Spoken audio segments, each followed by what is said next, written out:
Merhaba arkadaşlar. Bu videomuzda yapı bakımından Kürtçe fiil türlerini inceleyeceğiz. Şimdi bir önceki videoda demiştik ki fiil cümlesine geçeceğiz. Ön bilgilerimizi görelim. Ön bilgileri gördük arkadaşlar. Fakat böyle bir konu da var arkadaşlar. Bunu da bilmemiz gerekiyor. Bunu bilmezsek şayet biraz zorlanabiliriz. O yüzden arkadaşlar videolarımı hazırlarken size en faydalı nasıl olur diye düşünerek birbirinin üzerine inşa ederek hazırlıyorum arkadaşlar. Şimdi yapı bakımından fiil türlerini öğrenelim ve size ben öneminden bahsedeyim, tamam mı?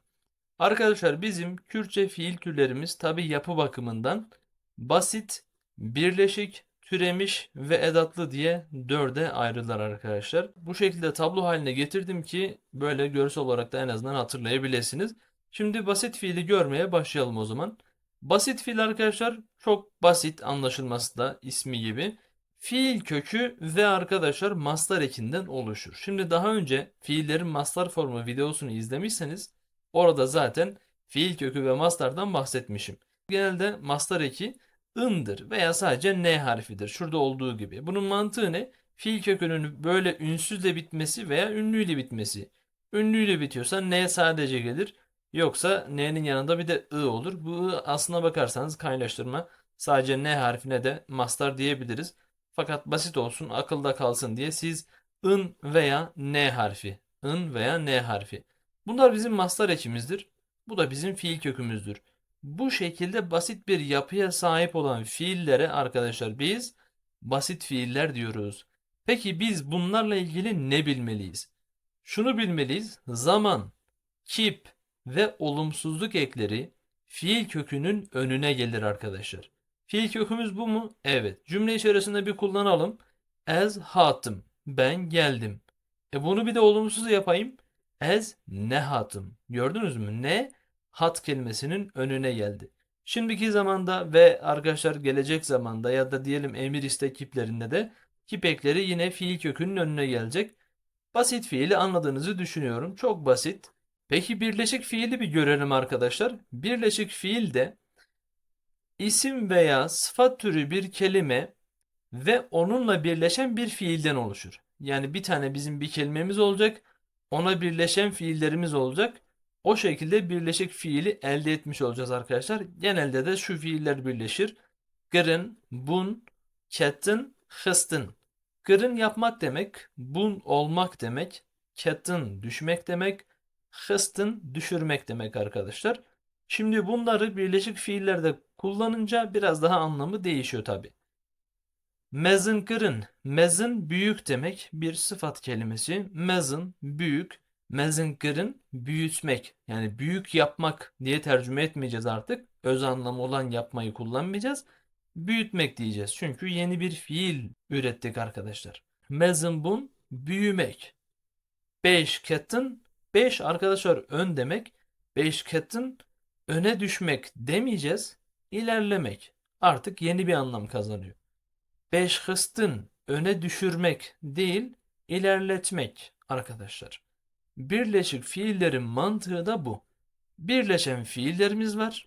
Bunlar yeni anlamlar kazanarak birleşiyor arkadaşlar. Öz anlamlarıyla tercüme etmiyoruz, tamam mı? Peki bunlarla ilgili ne bilmeliyiz? Üçüncü madde. Zaman, kip ve olumsuzluk ekleri birleşen fiilin önüne gelir. Yani gidip şuraya olumsuzluk eki koymayın. Örneğin min mezinkir ben büyüttüm demek. Min ne mezinkir. Hayır. Bu yanlış. Neyi nereye koyacağız? Kırın önüne. Min mezin nekir. Tamam mı arkadaşlar? Ya da mesela ez mezin bum ben büyüdüm. Ez ne mezin bum. Hayır, bu değil. Ez mezin ne bum. Ben büyümedim. Tamam mı arkadaşlar? Eğer fiil cümlesi kurmak istiyorsak ne buraya gelecek. Birleşen fiillerin önüne. Bu çok önemli. Birleşen fiillerdeki mantık, kural bu. Zaman ekleri, kip ekleri ve olumsuzluk ekleri arkadaşlar birleşen fiilin önüne gelir. Bir de arkadaşlar türemiş fiillerimizi görelim. Şimdi türemiş fiiller dedik. Çok bambaşka bir şey yok. Yine basit bir kural var arkadaşlar. Bizim az önce öğrendiğimiz basit fiiller vardı değil mi? Bu basit fiillerin önüne bizim şu fiil türetme eklerimizden biri geldiğinde bu basit fiil oluyor size türemiş fiil arkadaşlar. türetme ekleri basit fiilin önüne gelecek ve türemiş fiil olacak. Peki bununla ilgili ne bilmeliyiz arkadaşlar? Şunu bilmeliyiz. Zaman, kip ve olumsuzluk ekleri fiile birleşen ekten sonra gelir. Şimdi şu ek bu fiile birleşti ya. Ne oldu? Yeni bir fiil oldu. O zaman diyelim ki olumsuzluk ekini şu başa yazmayalım. Örneğin bunu bir kullanayım. Mın rakır, ben kaldırdım. Olumsuz yapayım. Mın ne rakır, yanlış. Mın ranekır. Tabii bu standart versiyon. Belki sizin yörenizde mın ne rakır deniyor olabilir. Ama standardı öğrenmek istiyorsanız arkadaşlar olumsuzluk eki, zaman eki, kip eki şu aralara gelecek arkadaşlar. Tamam mı? Mın ranekır. Ez ranebum. Ez raneketim. Mın ranehist. Tamam mı arkadaşlar? Buna dikkat. Tabi bu benim söylediklerim olumsuzluk ekiydi. Örneğin şimdiki zaman eki olan dı gelsin. Ez radıbım. Ez drabım değil. Ez radıbım. Buna dikkat. Şimdi dedik ya bunlar birleşince yeni bir fiil yapıyor. Kırın normalde yapmak demek. Rakırın dediğinizde yapmaktan uzaklaştı. Yepyeni bir anlam kazandı. Yapmak değil artık kaldırmak demek arkadaşlar. Rabun kalkmak, raketin uyumak, rahıstin sermek. Evet arkadaşlar bunlar bizim türemiş fiillerimizin mantığı. Türetme eki var, basit fiiller var. Türetme eki ile bu basit fiilin arasına bizim zaman, kip ve olumsuzluk eklerimiz gelecek. Fakat bir istisna var. Gelecek zaman ve emirde böyle değildir arkadaşlar. Gelecekte mesela diyelim ki ben kalkacağım. Ne deriz? Ezirabım. Ezirabıbım değil. Yani arada bir b koymuyoruz. Bu gelecek zaman eki olan b koymuyoruz. Bunu bir bilgi olarak alın arkadaşlar. Çok kafa yormayın. Hiç bilmiyorsanız bu tarz şeyleri zaten gelecek zaman kalıbını işleyince orada göreceksiniz veya emir kipini. Diyelim ki buna emir verelim. Kalk. Ne dersin? Rabe. Rabbe değil. Yani o b'yi koymazsanız araya arkadaşlar. Bu parantez içinde yazdığım bilginin açıklaması da bu. Şimdi de arkadaşlar zannedersem anlamışsınızdır. Çünkü çok basit anlatıyorum. Olabildiğince az not vererek, olabildiğince ekranı sade tutarak arkadaşlar notlar tutuyorum, örnekler veriyorum ve geçiyorum. Umarım anlaşılıyordur. Türemiş fiili de gördük. Şimdi de edatlı fiili görelim arkadaşlar. Edatlı fiiller nasıl? Genelde basit veya birleşik bir fiilin önüne edat gelmesiyle oluşur.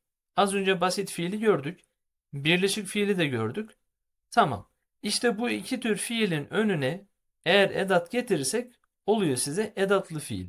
Yani uzaydan bir şey getirmiyoruz. Bildiğimiz bir konunun üzerine yeni bir konu inşa ettik arkadaşlar. Genelde de bu amaç için kullanılan edatlar şunlardır. L, J, D, B. Bunlarla ilgili bilmemiz gereken de şu arkadaşlar. Bu edatlı fiil ile ilgili zaman, kip ve olumsuzluk ekleri edatın alakalı olduğu fiilin önüne gelir. Şu bizim edatımız mı? Evet. Şu bizim fiilimiz mi? Evet. O zaman eğer olumsuz yapacaksak olumsuzluk eki bu fiilin önüne gelecek. Çünkü ne dedik? Alakalı olduğu fiilin önüne. Edatın alakalı olduğu fiilin önüne. L boşluk nerin. Bakmak demek ya. Peki bu boşluklara ne gelecek arkadaşlar? Fark ettiyseniz bakın bu dört fiilin tamamı da geçişli. Yani nesne alabiliyor. İşte bu boşluklara nesne gelecek arkadaşlar. Mesela bu bakmak ben neye baktığımı şu boşluğa getirerek belirtirim. Örneğin sana bakıyorum. Ez l de dinerim. Dü l'min dineri. Şu boşluğa bakılan şey. Ya da ez litte dıhım. Ben sana vuruyorum. Min litte hıst. Ben sana vurdum. Değil mi arkadaşlar? Şu boşluğa nesne. Ya da ez jite hazdıkım. Dö jımın hazdaki. Gördünüz mü? Boşluğa nesne. Geçişli fiil oluyor aynı zamanda bu edatlı fiiller. Peki şunu da görelim. Min jite huest. Ben senden istedim. Bunlar edat. Bunlar fiil. Bakın bunlar basit. Şu da birleşik bir fiildi. Bu da yine basit bir fiil. Bunların arkadaşlar edatlarla birleşmesiyle ya da alaka kurulmasıyla oluşan fiillerdir. Edatlı fiiller. Bunlarla ilgili dedik ki ne bileceğiz? Zaman, kip ve olumsuzluk ekleri edatın alakalı olduğu fiilin önüne gelir. Şuraya. min litaneri ya da min litahist, min litanahist. Neyi buraya getireceğim? Yani şuraya değil. Min ne litahist. Böyle bir şey yok arkadaşlar. Ne? Fiilin önüne. Edatın değil. Min litanahist. Tamam mı arkadaşlar? Umarım anlaşılmıştır. Umarım faydalı olmuştur. Buraya kadar izlediyseniz hem tebrik ediyorum hem teşekkür ediyorum. Spaslarım. Beğenmeyi, paylaşmayı ve elbette bildirimlerinizi açmayı unutmayınız arkadaşlar. Hatırlayın.